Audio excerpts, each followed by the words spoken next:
Ladies and gentlemen, boys and girls, welcome to our Rally Readers Story Time. Hello, everybody. My name is Trent Rush. I'm one of the broadcasters with the Angels. If you can hear me, got to be quiet and just raise your hand right now. Just raise your hand and be quiet so we can all get a chance to enjoy some fun together. Here's what's happening today. Not only are you going to get a chance to meet a really cool cow today, we're going to get to hear a story from an actual Major League Baseball player. Kurt Suzuki from the Angels is here. So how awesome is that? But first, just wanted to say you can color your world this summer with Anaheim Public Library and sign up for the summer reading program. Each book or activity that you log gives you a chance to win more prizes in a weekly raffle, including Angels bobbleheads or duffel bags. You can check out the library's website and social media pages for more information. So thank you so much to our friends at Anaheim Public Library. And also thank you so much to our friends at Chick-fil-A. By the way, take a look to my right. You can see the cow, the Chick-fil-A cow. Everybody say hello and welcome the Chick-fil-A cow here to our Rally Readers program today. We really hope that everybody was able to get their cow headbands at the library after our first event. If you have that headband, see the headband being held up right there. If you have one, go put it on right now. I was talking to the cow earlier. Yes, I do speak cow. And he told me he wants everybody to wear the headband. So go do that right now. And he also wanted to give you guys something as a thank you for being here today. We want to give you Chick-fil-A cards so you can enjoy your favorite chicken sandwich after the event. So everybody wave and say hello to the Chick-fil-A cow. How great is that? Now, Chick-fil-A headbands and meal cards are going to be available at the library when you hear the secret word. Now, you have to listen carefully. I will give you the secret word later on in our program today. So I'll tell you what it is. Just got to be quiet and listen because we have a very exciting guest with us today. I'd like everybody to welcome Kurt Suzuki. He plays catcher for the Angels. A Major League Baseball player is with us now. Kurt is a World Series champion. He is somebody that's from Hawaii initially, but played college baseball at Cal State Fullerton. He knows what it's like to be in SoCal, and we're sure glad to have him here. Kurt, first of all, thank you so much for being here today. I just wanted to know, where are your rally readers? I know that you got a couple of them at home. How's everybody doing? Oh, we're all good. They're good. They're in school right now, so they're off in school, but everybody's good and very blessed to be able to play, where I live at home in the off season, and it's a blessing for our whole family. It's awesome.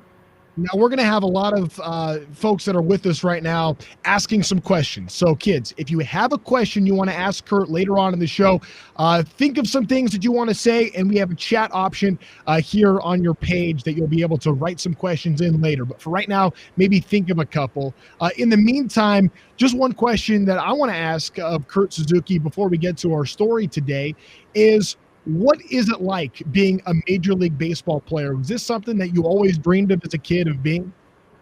Yeah, probably when I was in high school is when I really started getting that feel of, hey, I could potentially go to college, and this is something that I want to pursue, throughout the next step in my life, and it's a dream come true. I mean, all the hard work, all the grind that you go through from the minor leagues all the way on, and being away from your wife and kids, 8 months out of the year, it's not easy, but it's a blessing to be able to put on a major league uniform and play, especially not just for the Angels, but for the teams that I've played on, to be a World Series champion. It's such an awesome feeling, and I'm forever grateful because it doesn't come easy. You have to work hard for it, and it's something that's really cool for my family to experience as well. So it's awesome. It's not every day you folks get to meet a World Series champion. We got one here today with Kurt Suzuki. Kurt, I think now is that time. We have a book that you're going to be reading to everybody, so make sure you stay quiet at home and pay close attention as Kurt Suzuki brings you the Berenstain Bears We Love Baseball with permission of HarperCollins. Yes. All right, Berenstain Bears, We Love Baseball. Grizzly Gramps loves baseball. His favorite team is the Beartown Badgers. There's a big game today, says Gramps. Let's all go down to the ballpark. The rest of the family likes baseball too. They put on their Badger caps. They put on their Badger shirts. They are ready for the game. The parking lot is full. The crowd goes through the gates. They get their tickets punched. The Cubs get bobblehead dolls. Look, said Sister, it's Babe Bear. The family finds their seats.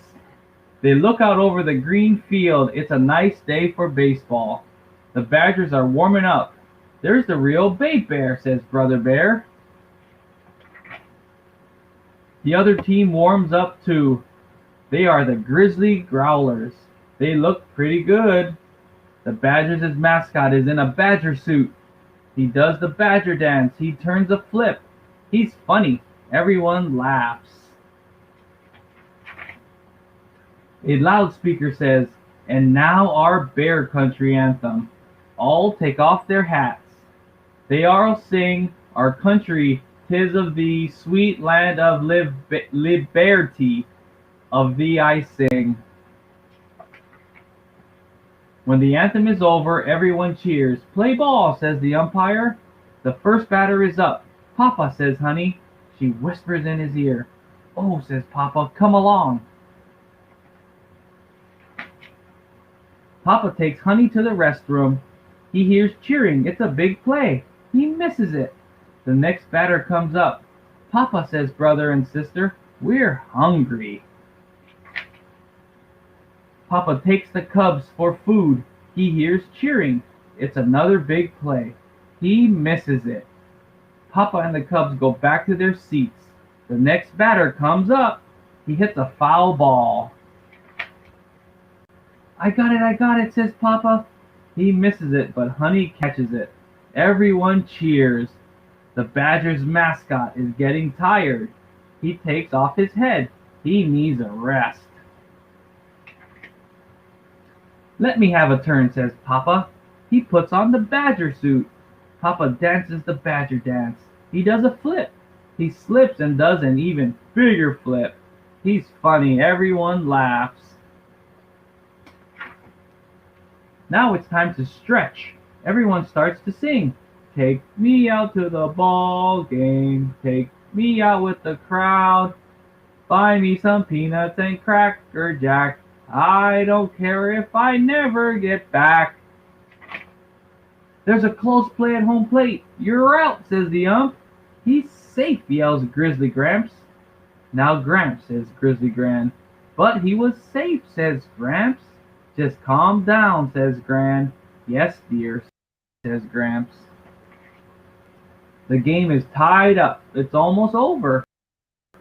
Babe Bear comes up to bat. He points to the fence. The ball comes in.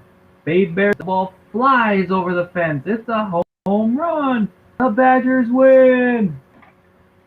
The game is over. The crowd leaves the park. The Cubs wiggle their bobblehead dolls. Honey swings her doll's little bat around. Home run, says Gramps. Yay, they all cry, go Badgers! Papa does the Badger dance, but not the flip. The end. Good book. I've read that one before. Very, very good stuff right there. Well, now there's a chance for you guys watching at home or school or wherever you might be right now, maybe at the library, to try to ask some questions, or you can ask some questions. Maybe you've been thinking of some, and you can submit those on, I think it's Facebook Live is where we're getting some questions right now, which we're going to try to have on here. In the meantime, Kurt, I did want to just chat with you for a moment about your start in getting into baseball. What were some of the most important things to you when you were a kid, knowing that this was one of your dreams, to play baseball for a living? And what were some of the things that were so important for you early on to get started in your journey? Well, you know, the thing for me was just going back on it. Honestly, I played every sport. You know, I played soccer, basketball, you know, tennis. I mean, golf. I kind of dabbled in everything just to kind of you're not going to find out what sport you really love unless you play every sport. And honestly, baseball wasn't my favorite sport, but as I got older and as the years went on, I started to kind of take to baseball. And the biggest thing my parents always told me was every game, and they still do it to this day. They say, "Hey, just go out there and have fun." And I think sometimes that may get lost in the shuffle, where it's not always about winning and losing. And especially as a kid, I always look forward to the after snack time, after the game, is you get to hang out with your friends off the field and play and just kind of be a kid. And I love seeing that. Whenever I go to my kids' games and I see my kids having fun and they just get excited after the game's over to be able to play with their friends. So, the one advice that I would give, and that I really did when I was younger, was I just had fun, with it. It's a game, and now it gets a little tougher to have fun because it's more of a job. But the more fun you can have, I think the better it'll be. We got a couple of questions coming in here. I want to get to this first. A question from Ashley and a question from Sophia, which are similar. Ashley asked, what's your favorite book to read with your family? And Sophia asked about maybe what are some of your kids' favorite books? I think maybe some of the same, but are there any that jump out to you, Kurt? Yeah, Bears Seen Bears is a big one in our family, but also Pete the Cat. I don't know if you guys ever read Pete the Cat, but Pete the Cat is a huge. We've got like 6 different Pete the Cats, maybe even more that we go through, nightly. So Pete the Cat's a big one in this household. All right, big fans of Pete the Cat. How about what is your favorite food? Favorite food. Well, growing up in Hawaii, there was it. But I tell you one thing. After games on a getaway day, if it's a day game and not on a Sunday, we get Chick-fil-A. It's always like a staple for us. We get the chicken sandwiches, the chicken nuggets. I'm a big chicken nuggets guy. I could crush 40-piece chicken nuggets from with barbecue sauce. But that's something that we all look for. I know the whole team looks forward to that on the getaway days. They usually don't eat in the clubhouse. They say, can't wait for that Chick-fil-A on the plane. Always got to get that Chick-fil-A. And yeah, the 30-piece nuggets, it's easy to put those down. I've probably done that one too many times. I was saying, I was just thinking of this, man, if I was growing up playing in Hawaii, a post-game shave ice would be like the greatest thing ever. We got snow cones here, but it's just not the same. There's something about that Hawaii shave ice. It's, they got all those different, flavors, and my favorite was the ice cream on the bottom with shave ice with the strawberry guava, and then you put some condensed milk on the top, and it's a winner, that's for sure. Absolutely. All right, I know you got a game today, Kurt, so we're gonna not keep you too much longer here, but did just want to talk baseball for a moment. As a catcher, you were involved in so many different things. You're be a part of the pitcher's plan and what the pitchers want to do that day. Obviously, hitting and your responsibilities behind the plate defensively. Can you just give us a little insight of what's like a day in the life like for you as a catcher and a World Series champion catcher in the major leagues?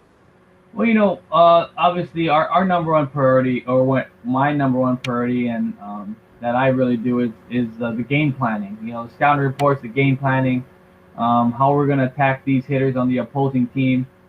First and foremost, that's our number one job. As a catcher, our job is to help guide these pitchers to create a game plan that helps us and gives us a chance to win the ball game. So most of my time and effort goes into that. Then you got your weight room activity to get your body loose, to get your body recovering, feeling good for the night's game. And then you also got to worry about going up and hitting. You got to go to the batting cage and hit. So I always give the guys a hard time saying, man, I wish I could, show up and just, run a couple sprints, stretch a little bit and worry about hitting and go out there and play. But, it's obviously that's not the case all the time with the catcher. You got to go out like an hour before the game starts. You got to do your warm-up drills, and you got to warm the pitcher and take them into the ball game. And, I think that's the fun part about it for me. I love the grind. I love preparing. I love being able to be involved in the game planning aspect and helping the pitchers and, helping guide the pitchers throughout the game. And it's a fun thing for me, and I always loved it.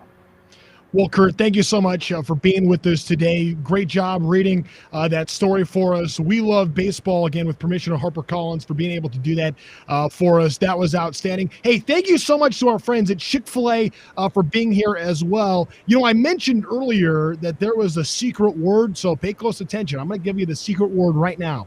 That secret word is home run. Maybe Kurt hits one for us tonight. Home run is the secret word, and you can stop by the Anaheim Public Library. Go to the library, say the secret word home run to get your Chick-fil-A cards there, and maybe we can all have some Chick-fil-A for lunch here today. My name is Trent Rush. Thanks to everybody for being here. Thanks to Anaheim Public Library for their great work in Angels baseball as well. Have a great rest of your day, and thanks for joining us here on our Rally Reader reading special. Thank you.